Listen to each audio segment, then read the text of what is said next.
जय हिंद स्टूडेंट, आपका स्वागत है आपके अपने चैनल जीएस विद तस्लीम सर में। मेरा नाम है तस्लीम अंसारी। चलिए स्टार्ट करते हैं। देखिए, आज जो ये टॉपिक आप पढ़ने जा रहे हैं जिसका नाम है कोऑर्डिनेट बॉन्डिंग यानी उपसहसंयोजक बंध। इसके पहले के 2 वीडियो आप देख चुके हैं जिसमें आपने इलेक्ट्रोवैलेंट बॉन्ड को देखा है और कोवैलेंट बॉन्ड को। ये तीनों जो थे ये कोवैलेंट केमिकल बॉन्डिंग के पार्ट हैं। तो chemical bonding, there are 3 type of chemical bonding: electrovalent bond, covalent bond and coordinate bond. तो इलेक्ट्रोवैलेंट कोवैलेंट की वीडियो पहले हो चुकी है। कोऑर्डिनेट को हम आज पढ़ने जा रहे हैं। तो चलिए स्टार्ट करते हैं कोऑर्डिनेट बॉन्डिंग।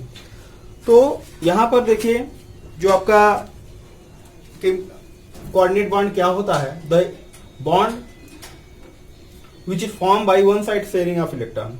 एक तरफा साझा हो रहा है, साझा तो हो रहा है। यहाँ पर आप देख रहे हैं कि शेयरिंग तो है, लेकिन ये क्या है, वन साइड शेयरिंग है, एक तरफा साझा है। तो जैसे इसमें 2 मॉलिक्यूल्स हम एग्जांपल के तौर पे ले रहे हैं, यहाँ पर ए है और बी है। तो ए जो है, ये आप देख रहे हैं, इसके पास ये 2 दिख रहे हैं, ये 2 इलेक्ट्रॉन है और इसके पास इलेक्ट्रॉनों की कमी है। ये इलेक्ट्रॉन रिच स्पीसीज है, इलेक्ट्रॉन डिफिशिएंट स्पीसीज। इलेक्ट्रॉन अधिकता जाती है, इलेक्ट्रॉन न्यूनता जाती है।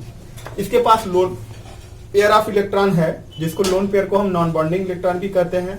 और ये इसका जो है ऑक्टेट पूरा नहीं रहता है, अष्टक पूरा नहीं रहता है।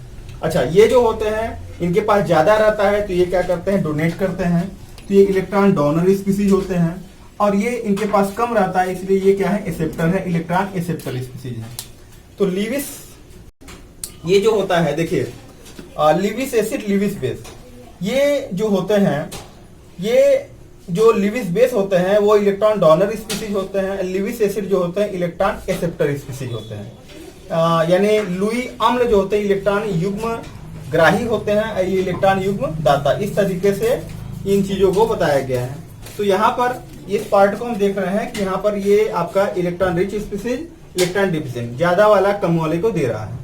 लेकिन इसके ऊपर कहीं पर प्लस या माइनस के साइन नहीं आएंगे। अब यहाँ पर एक बात आपको आ रही है कि ये लोन पेयर ऑफ इलेक्ट्रॉन क्या होता है।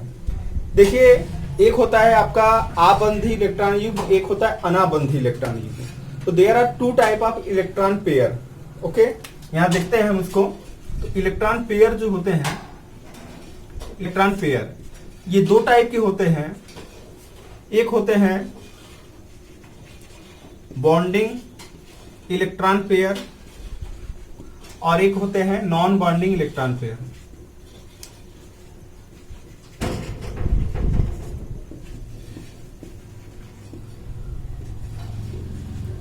बॉन्डिंग इलेक्ट्रॉन पेयर और नॉन बॉन्डिंग इलेक्ट्रॉन पेयर, इसको हम कैसे देखेंगे। चलिए एक एग्जांपल से हम इसको समझते हैं। NH3 अमोनिया का फॉर्मूला क्या होता है, NH3 है। इसको हम बनाते हैं तो नाइट्रोजन, देखिए नाइट्रोजन के अगर एटॉमिक नंबर देखा जाए तो एटॉमिक नंबर 7 होता है। नाइट्रोजन का एटॉमिक नंबर 7 होता है। 2 और 5 आउटर मोस्ट शेल में इसके 5 इलेक्ट्रॉन होते हैं। तो 5 इलेक्ट्रॉन इसको हम बनाते हैं जब, तो वो कुछ इस तरीके से बनेगा।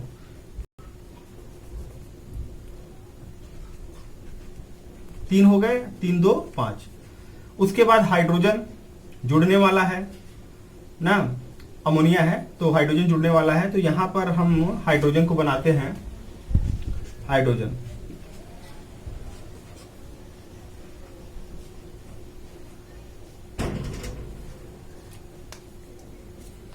अब इसको हम घेर देते हैं।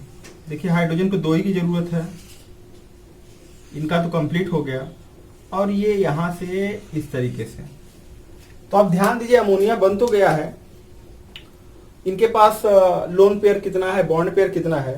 तो देखिए, आप ध्यान से देखिए, एक इलेक्ट्रॉन युग्म आपको यहां दिख रहा है, दूसरा यहां दिख रहा है, यहां दिख रहा है और यहां भी दिख रहा है। तो ये तीनों जो हैं आपके, ये तीनों जो आप देख रहे हैं, ये और ये तीनों जो हैं, ये बंध बनाने में भाग लिए हैं ना, बंध बनाने में भाग लिए हैं। Participate in bonding, participate in bonding. ये बॉन्डिंग में क्या करते हैं, पार्टिसिपेट किए हुए हैं। तो जो बॉन्डिंग में पार्टिसिपेट करते हैं उसको बोलते हैं बॉन्ड पेयर ऑफ इलेक्ट्रॉन।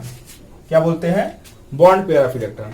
और जो बॉन्डिंग में भाग नहीं लेते हैं, जो नहीं लेते हैं, उसको बोलते हैं लोन पेयर या नॉन बॉन्डिंग इलेक्ट्रॉन। तो अगर हम अमोनिया की बात करें तो बीपी बॉन्ड पेयर कितना है, इनके पास 3 बॉन्ड पेयर है, 1 2 3। और लोन पेयर की बात करें तो कितना है, इनके पास 1 है, 1 इनके पास लोन पेयर है। तो इस तरीके से इनमें दिया गया है, इनको बताया गया है। ठीक है, तो यहां पर यही चीज आपको इस बॉन्डिंग में देखने को मिलेगी कि एक आपका जो है बॉन्डिंग रहेगा, मतलब एक के पास ज्यादा इलेक्ट्रॉन रहेगा, एक के पास कम रहेगा, ज्यादा वाला कम वाले को देगा। ठीक, तो ये वन साइड शेयरिंग हुआ, एक तरफा साझा हुआ। तो the bond which is form by one side sharing of electron are called coordinate bond. तो क्या कोऑर्डिनेट बॉन्ड को, जैसे इसके पहले हम देखते थे कुछ अदर नेम चलते थे ना, तो इनके क्या अदर नेम होंगे, इनके एग्जाम्पल क्या होते हैं। तो चलिए फिलहाल अभी इसको देखते हैं कि इसके एग्जाम्पल्स क्या हो सकते हैं ना। तो इसके एग्जाम्पल्स में जैसे ये बने हुए हैं, तो इनके एग्जाम्पल्स को हम देखते हैं। तो अमोनिया अभी आपने बनाया, ठीक है। अमोनिया क्या है, इलेक्ट्रॉन रिच है कि डिफिशिएंट। अमोनिया का भी अपने स्ट्रक्चर बनाया, ठीक है। NH3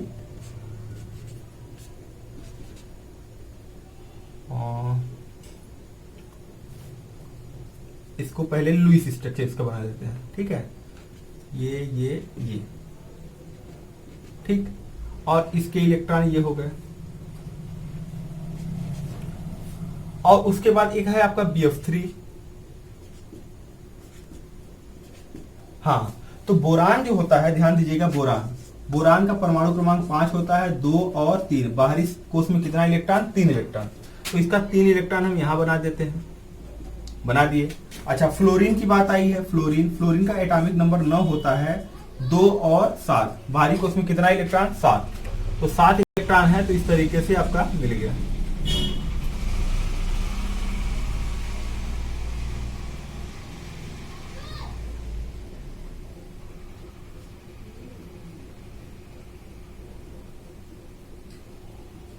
ठीक है, ये हुआ। फिलहाल अलग अलग पहले बनाते हैं इसको कि इनके स्ट्रक्चर क्या हो सकते हैं। देखिए, ये आपका हो गया सिंगल बॉन्ड बन जाएगा इनके बीच। और अगर ये आप आपस में घिर जाए तो कुछ इस तरीके की स्ट्रक्चर होगा।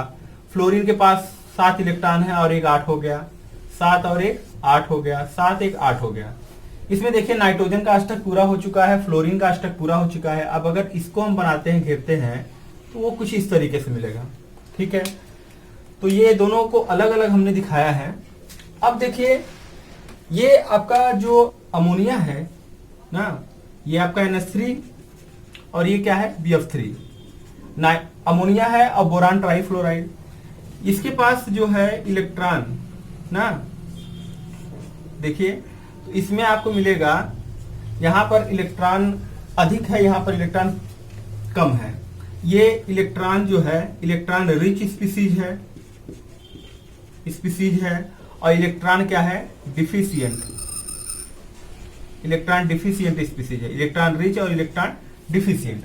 अब देखिए क्या हो रहा है, अगर ये 2 इलेक्ट्रॉन इसको दे दे तो इसका अष्टक पूरा हो सकता है। अगर अष्टक इसका पूरा नहीं है, देखिए 3 गुना 6 हो रहा है। तो इसके अगर बॉन्ड स्ट्रक्चर को अगर हम बनाते हैं, NH इस तरीके से बन जाएगा। अब बोरान का बनाएंगे, इस तरीके से बनेगा। अब देखिए क्या हो रहा है कि अगर इसको 2 इलेक्ट्रॉन दे दिया जाए तो इस तरीके का निशान बनेगा ना। ये आपका कोऑर्डिनेट बॉन्ड है। ओके, ये जो आप देख रहे हैं, यही आपका क्या है, कोऑर्डिनेट बॉन्ड है, यानी उप सहसंयोजी बंध है। इस तरीके से ये बनता है।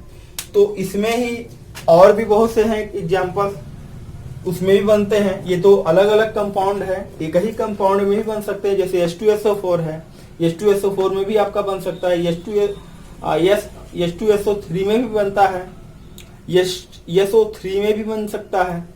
तो ये आपके बन सकते हैं कोऑर्डिनेट बॉन्ड। अच्छा, कोऑर्डिनेट बॉन्ड जो रहते हैं, जब बनते हैं तो कभी भी अष्टक का अपवाद प्रदर्शित नहीं करते हैं। ये ऐसे बंद होते हैं जो कभी भी अष्टक का अपवाद प्रदर्शित नहीं करते हैं। तो ये तरीके से आपने समझ लिया कि कोऑर्डिनेट बॉन्ड क्या होता है और इसके एग्जांपल्स क्या हो सकते हैं ना। कुछ और भी एग्जांपल्स में अगर हम ये देखें कि कोऑर्डिनेट बॉन्ड और कहाँ कहाँ मिल पा रहा है, तो उसको भी हम चलिए कोई दूसरा एग्जांपल लेते हैं। H2SO4 जैसे है, सल्फ्यूरिक अम्ल। इसमें हाइड्रोजन जिसका परमाणु क्रमांक क्या होता है, 1 होता है। एक हो गया बाहरी कोष में इलेक्ट्रॉन, सल्फर का 16 होता है, 2 8 6, बाहरी कोष में 6 इलेक्ट्रॉन, ऑक्सीजन का 8 होता है, 2 और 6 ना। तो इसके बाहरी कोष में 1 इलेक्ट्रॉन, इसके बाहरी कोष में 6 इलेक्ट्रॉन, इसके बाहरी कोष में 6 इलेक्ट्रॉन। अब यही चीज हमें हेल्प करेगी लुईस स्ट्रक्चर बनाने में या बॉन्ड स्ट्रक्चर बनाने में, ठीक है। तो कैसे इसके अंदर कोऑर्डिनेट बॉन्ड कैसे बनता है, तो सल्फर जो होता है ऑक्सीजन हाइड्रोजन, ऑक्सीजन हाइड्रोजन, और यहाँ पर यह ऑक्सीजन बन गया, यहाँ ऑक्सीजन बन गया। तो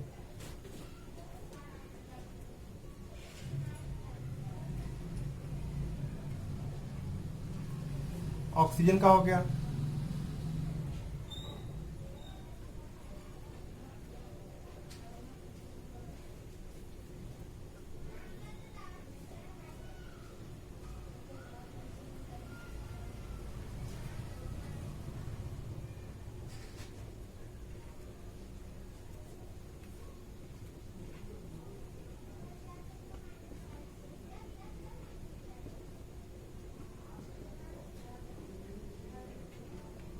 ठीक। ये देखिए बन गया है। और हाइड्रोजन का देखिए ये हो गया 6 2 8, 6 2 8, 6 2 8, 6 2 8, 6 और 2 8।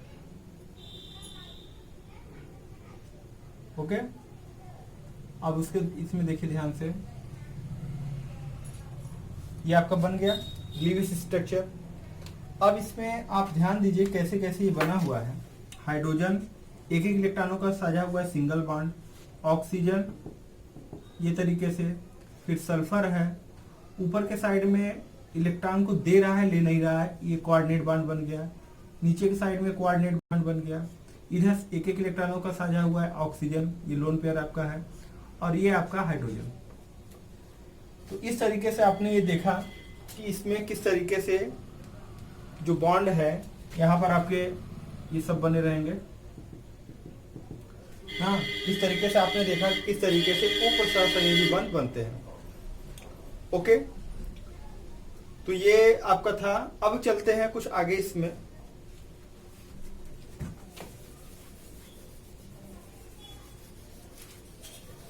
यहां पर है कि इसका अदर नेम क्या हो सकता है। हाँ, अदर नेम, इसका अदर नेम हो सकता है डेटिव बॉन्ड।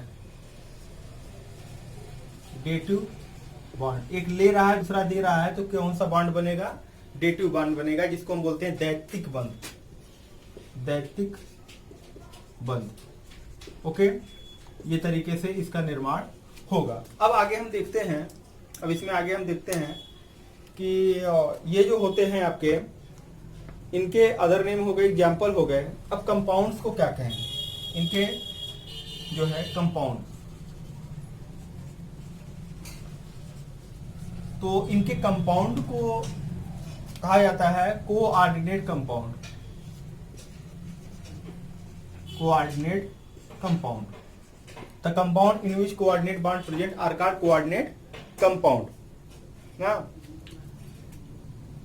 या कोऑर्डिनेशन कंपाउंड भी आप कह सकते हैं। इसके बाद अगला पॉइंट इसमें आता है कि इस कंपाउंड के, ये जो अपने कंपाउंड आपने पढ़ा कोऑर्डिनेट कंपाउंड, इसके स्पेसिफिक कैरेक्टर्स क्या होंगे। इसके स्पेसिफिक कैरेक्टर, अगर आपने इसके पहले का 2 वीडियो देखा होगा तो आपको क्लियर होगा कि इसी सीक्वेंस में इसके पहले भी चला था। तो एट फर्स्ट में ये रहता है कि फॉर्मेशन, एट फर्स्ट इसका होता है कि फॉर्मेशन कैसे होगा। तो देखिए फॉर्मेशन आपको पता है कि ये वन साइड शेयरिंग के द्वारा ना, ये बॉन्ड कैसे बना, ये कंपाउंड का निर्माण कैसे हुआ, इलेक्ट्रॉनों के एक तरफा साझे द्वारा बने ना। तो एक तरफा साझे, वन साइड शेयरिंग,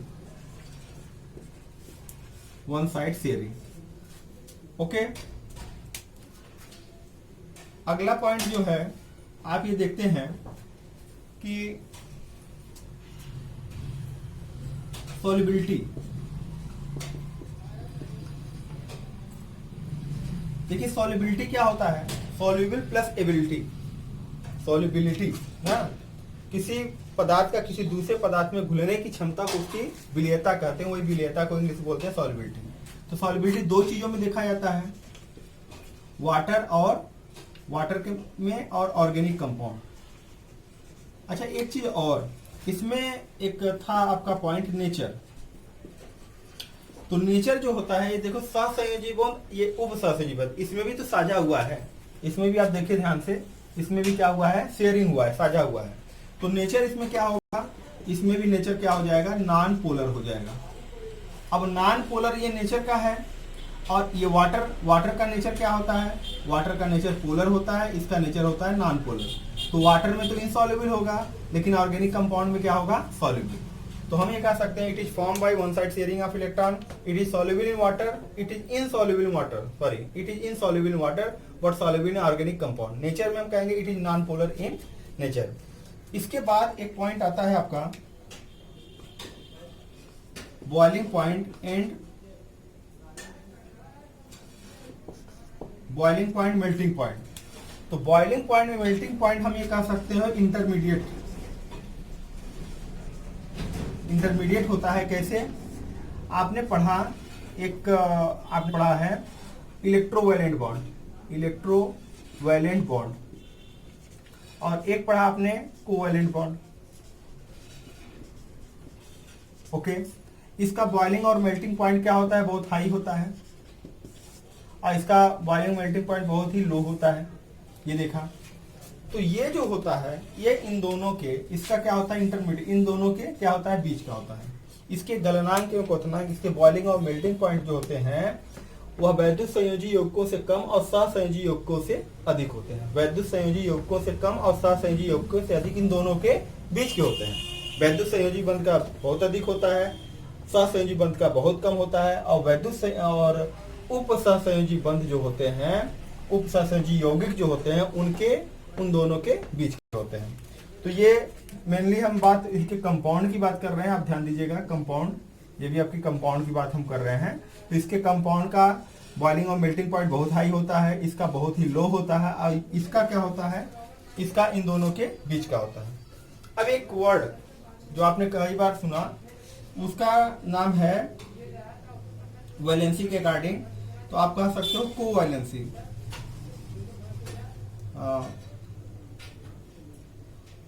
आप कह सकते हो इलेक्ट्रोवैलेंसी, कोवैलेंसी और कोऑर्डिनेट वैलेंसी, आप ये कह सकते हो कोऑर्डिनेट वैलेंसी। वो उसमें क्या होते हैं, जो ये संयोजकता प्रदर्शित करते हैं उसको बोलते हैं कोऑर्डिनेट वैलेंसी। तो चलिए इस तरीके से आपका ये कंप्लीट हो गया कोऑर्डिनेट बॉन्ड।